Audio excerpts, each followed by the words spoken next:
নমস্কাৰ মই পংকি আপোনালোকক ভাৰতী এডুকেশ্যন এণ্ড ইনফৰমেশ্যন চেনেলটোলৈ স্বাগতম জনাইছোঁ। আজি আমি এই ভিডিঅ'টিত আলোচনা কৰিম কিছুমান ইম্পৰ্টেণ্ট কুৱেশ্যন। তেন্তে আহক আমি এই ভিডিঅ'টো ষ্টাৰ্ট কৰোঁ। নম্বৰ 1 কুৱেশ্যন, MNF বুলিলে কি বুজা? MNFৰ সম্পূৰ্ণ নামটো হ'ল মিজো নেশ্যনেল ফ্ৰণ্ট। ই মিজোৰামৰ স্বাধীনতাৰ বাবে সশস্ত্ৰ সংগ্ৰাম চলোৱা এটা বিদ্ৰোহী সংগঠন।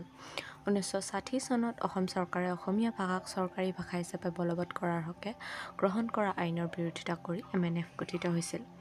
নেক্সট কুৱেশ্যন হৈছে, ছোভিয়েট ইউনিয়ন বিভাজন পতনৰ কাৰণসমূহ বৰ্ণনা কৰা, অথবা ছোভিয়েট ইউনিয়ন বিভাজন পতন কিয় ঘটিছিল?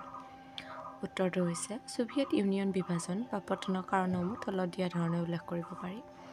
ক, ছোভিয়েট ৰাছিয়াৰ পতনৰ অন্যতম কাৰণ হ'ল ভুল নেতৃত্ব শাসন ব্যৱস্থা।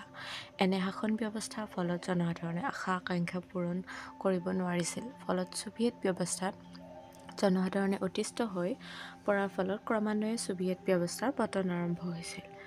খ, ছোভিয়েট ইউনিয়নৰ পতন মূলতে আছিল প্ৰশাসনিক ক্ষেত্ৰত ছোভিয়েট ইউনিয়ন পতন মূলতে আছিল প্ৰশাসনিক ক্ষেত্ৰত দেখা দিয়া দুৰ্নীতি আৰু সাম্যবাদীৰ মাজত বৃদ্ধি পোৱা স্বৈৰতন্ত্ৰীয় প্ৰৱণতা। নেক্সট হৈছে, জনগণক অৱগত নকৰাকৈ গ্লাছনোষ্ট অৰ্থাৎ মুক্ত অৱস্থা আৰু পেৰেষ্ট্ৰাইকা অৰ্থাৎ পুনৰ গঠন ধাৰণা কাৰ্যকৰী কৰিব বিচৰাৰ বাবে ছোভিয়েট ইউনিয়নৰ পতন ঘটিছিল। নেক্সট হৈছে, বিভিন্ন গণৰাজ্যৰ জনগণৰ মাজত জাতীয়তাবাদৰ উত্থান আৰু সাৰ্বভৌমত্ব ৰাষ্ট্ৰ হোৱাৰ আকাংক্ষাই ছোভিয়েট ইউনিয়নৰ পতনত অৰিহণা যোগাইছিল। নেক্সট, ঐতিহাসিক ঘটনা পৰিঘটনাৰ ওপৰত ভিন্ন কৰি গঢ়ি উঠা ধাৰণাক কেন্দ্ৰ কৰিয়েই ছোভিয়েট ইউনিয়নৰ পতন ঘটিছিল। নেক্সট কুৱেশ্যন, ভাৰত আৰু ৰাছিয়াৰ ভাল সম্পৰ্ক আছে বুলি তুমি ভাবানে? 4টা কাৰণ দেখুওৱা। নেক্সট কুৱেশ্যন, শ্বক থেৰাপি বা আঘাত নিৰাময় মানে কি? এইটো আহিয়ে থাকে খুব। ইয়াৰ পৰিণতি কি? চমুকৈ লিখা। নেক্সট কুৱেশ্যন, USSRত বিভাজনৰ পৰিণতি সম্পৰ্কে চমুকৈ আলোচনা কৰা। নেক্সট কুৱেশ্যন, এছিয়ান সম্প্ৰদায় মানে কি? এইটো চাব লগা। এছিয়ানৰ উদ্দেশ্যবোৰ কি কি?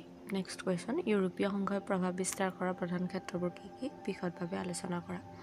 নেক্সট কুৱেশ্যন, সাৰ্কৰ সম্পূৰ্ণ ৰূপটি লিখা। এই ৰূপবিলাক চাব লাগে যিহৰে নহওক। ভাৰত আৰু বাংলাদেশৰ মাজত সহযোগিতা আৰু বিবাদৰ দুটাকৈ ক্ষেত্ৰ উল্লেখ কৰা।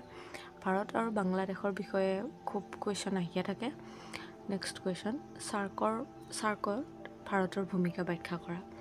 নেক্সট কুৱেশ্যন, ভাৰত আৰু বাংলাদেশৰ মাজত সম্পৰ্কৰ বিষয়ে আলোচনা কৰা।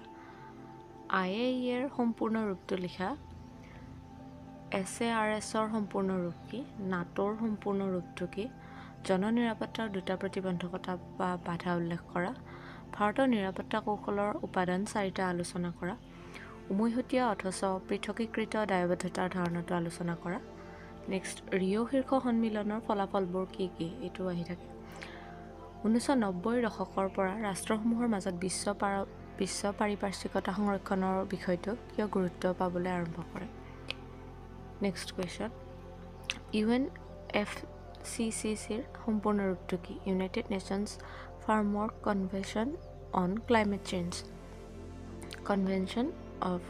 Climate change. নেক্সট কুৱেশ্যন, পৰিৱেশ প্ৰদূষণ কাক বোলায়? পৰিৱেশ প্ৰদূষণ ৰোধ কৰাৰ 4টা উপায় লিখা। নেক্সট কুৱেশ্যন, খিলঞ্জীয়া লোকৰ অধিকাৰ আৰু পৰিৱেশৰ মাজত সম্পৰ্ক কি? আলোচনা কৰা। Next question, green house gas কি? ইয়াৰ ফলাফল লিখা। এইটো চাব লগা কুৱেশ্যন। বা সেউজগৃহ বুলিও আহিব পাৰে, গ্ৰীণ হাউচ নিদি। UNEPৰ পূৰ্ণ ৰূপটো লিখা বা সম্পূৰ্ণ ৰূপটো লিখা। MNCৰ সম্পূৰ্ণ নাম কি? Multinational company. বিশ্বায়নৰ 4টা অৰ্থনৈতিক ফলাফল লিখা। বিশ্বায়নৰ 4টা ৰাজনৈতিক ফলাফল উল্লেখ কৰা। বিশ্বায়নৰ 4টা সাংস্কৃতিক ফলাফল উল্লেখ কৰা। বিশ্বায়নৰ বিভিন্ন মাত্ৰাবোৰ দিশ উল্লেখ কৰা। বিশ্বায়নৰ 4টা বৈশিষ্ট্য উল্লেখ কৰা। ভাৰতবৰ্ষত বিশ্বায়নৰ প্ৰভাৱ উল্লেখ কৰা। বিশ্বায়ন কি? বিশ্বায়নৰ 2টা কাৰণ উল্লেখ কৰা। NEFA কি? নেফা হৈছে নৰ্থ ইষ্ট ফ্ৰণ্টিয়াৰ এজেঞ্চি। ইয়াক অসমীয়াত উত্তৰ পূব এজেঞ্চি বুলিও কোৱা হয়। 1948 চনত নেফা গঠন হৈছিল। MNF বুলিলে কি বুজা? MNFৰ সম্পূৰ্ণ নাম হ'ল মিজো নেশ্যনেল ফ্ৰণ্ট। ই মিজোৰাম স্বাধীনতাৰ বাবে সশস্ত্ৰ সংগ্ৰাম চলোৱা এটা বিদ্ৰোহী সংগঠন।